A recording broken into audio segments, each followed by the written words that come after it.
Hey guys, what's up? Welcome back to the channel. It's Evie again. I have an update from my previous video. I finally have a Facebook fan page for this channel, and I will leave a link in the description after I upload it, as well as a link to my email for you guys to send viewer submissions, viewer stories for me to narrate if you'd like. Anyways, this video is going to have 3 scary true encounters from Reddit. So let's begin with the first story. Number 1. Alrighty. This is the late 80s, early 90s. I was around 6 or 7 years old. I'm at home with my sister, who was 14 to 15 at the time. We grew up in a small Texas town. Everyone knows everyone. We're home alone this particular night, and my folks let my sister babysit me frequently.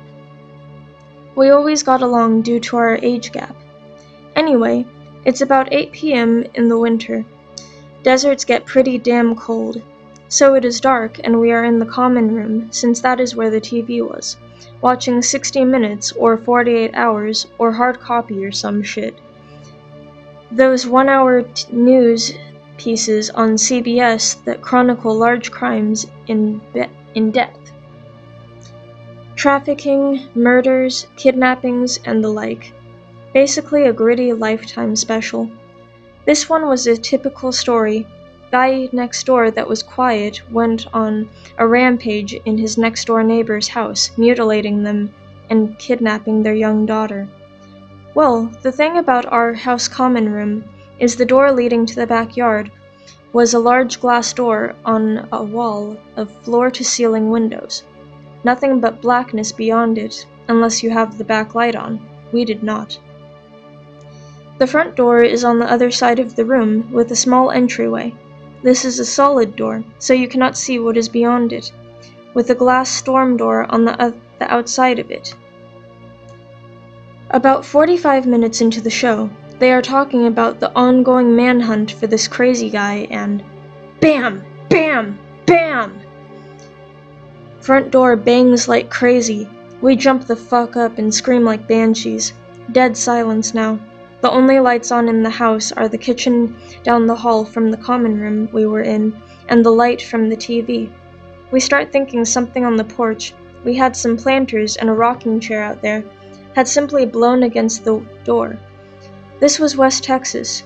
Crazy strong winds out that way.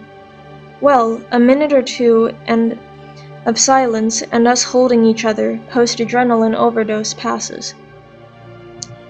Just when we are about to declare everything is safe, we hear the storm door on the outside of our front door close. Fuck. Someone had to have opened that door to be able to bang on the front door like that. Shit, shit, shit! We are both frozen in the middle of the room on the floor where we had been watching TV. My sister crawls over to the TV and turns it off. It was an old TV, so you had to turn that metal dial to switch it off, which it does with a mildly loud thunk. Now it is just us in a dimly lit room by the kitchen light down the hall. I do not remember how much time passed with me frozen and my sister still crouched by the now off TV, but we kept making eye contact, then looking at the front door. I remember this part vividly. I am on my knees, sitting on my feet, and I turn around to look at the back wall of windows and glass door. We hear, and I see, the back doorknob turn. It was locked on the knob, but not deadbolted. It rattles slightly as if someone is gently trying the handle. Neither of us make a sound, just held our breath. Then, BAM! BAM! BAM! BAM! Loud as all hell, someone is trying to force the door open, just jerking it back and forth. The whole wall of windows is vibrating violently, and I can see with each jerk of the door how my slight reflection gets fuzzy, then clear, then fuzzy. My sister flips her shit and screams bloody murder. I am still frozen on the floor. She gets up and basically drags me into her room, slams the door, throws her mattress and anything she can in front of her door. Thankfully, she had remembered the phone. one of those ungodly, heavy, beige, plastic, long metal antenna portable phones.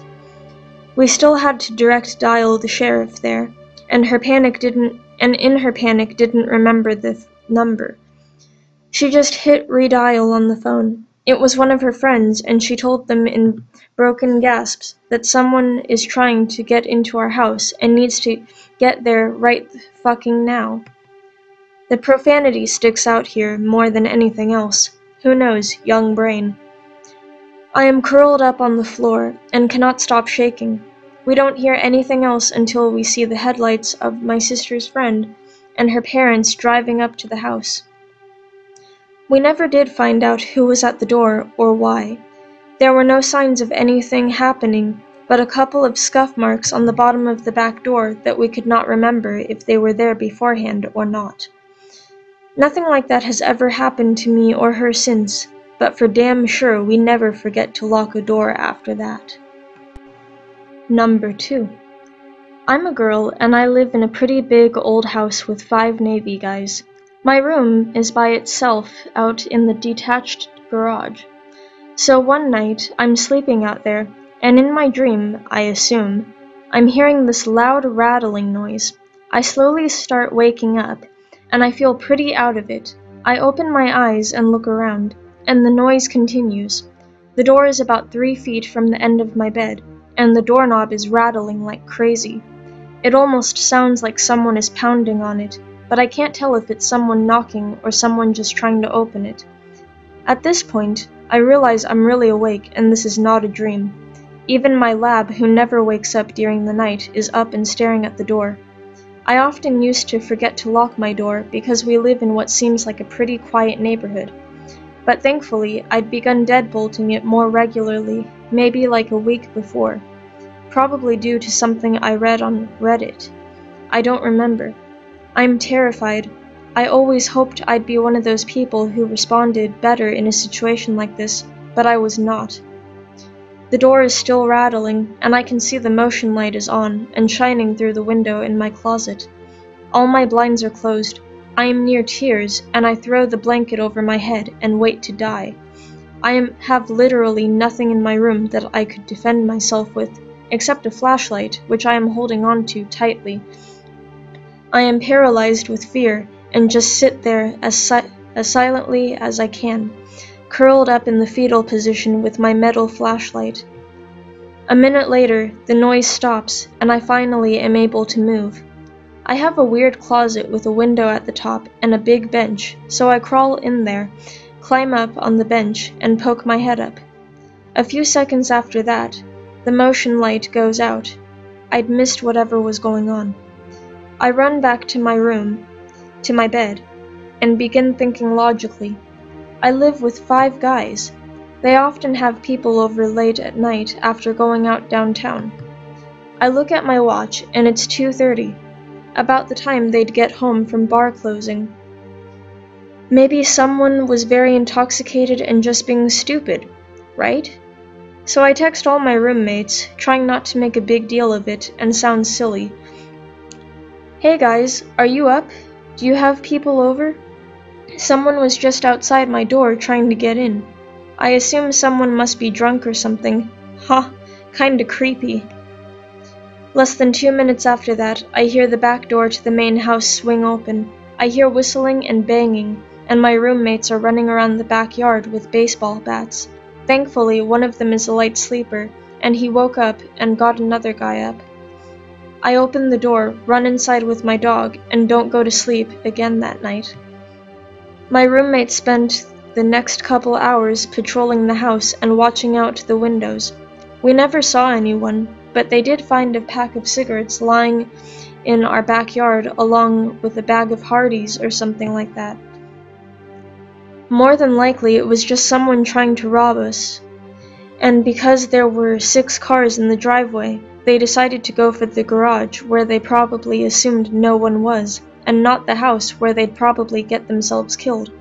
However, at the time, for all I knew, all my roommates had already been murdered, and I was the last one to go. That's what I figured at the time anyway. Number 3. I have some stories that scare the heck out of me, but I'm not sure how you all will react because it's not your messed up brain. Shortly after graduating from high school, I woke up one morning and found my father dead in our living room. I tried giving CPR, but he was already dead by the time I came out. I suffered from PTSD from this event and would regularly have nightmares where I would be walking to the living room and I would realize what I was about to see, and I would start screaming before I got there, and then I would wake up screaming. This lasted about a year, where I was not a functional human being. I would stay awake for days to not experience the dream over again. Then one day, I had a mental break in the middle of the day. According to my girlfriend, who is now my wife, she said I tensed up like I was having a seizure for about an hour straight. In my mind, I had to keep living out that morning over and over, but I would stop myself before I went into the living room with a primal scream, which my wife said I would do in real life as well, until I finally let myself go into the living room and see my father's dead body. After I came out of it, I did not have the nightmares anymore.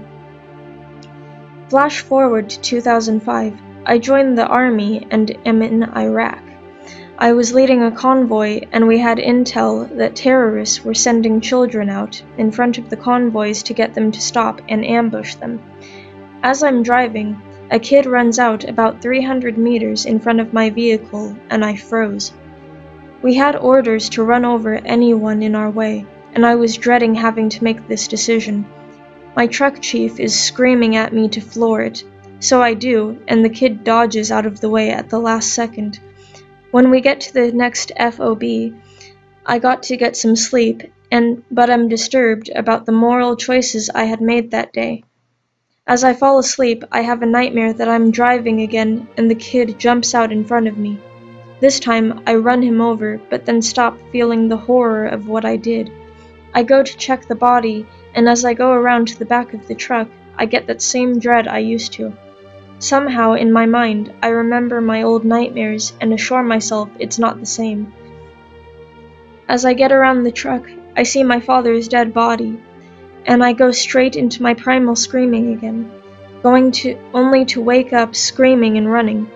I mean, I am at a full sprint as I wake up and in a part of the FOB I don't recognize. I thankfully haven't suffered from these nightmares anymore, but I'm in constant fear of my own screwed up mind.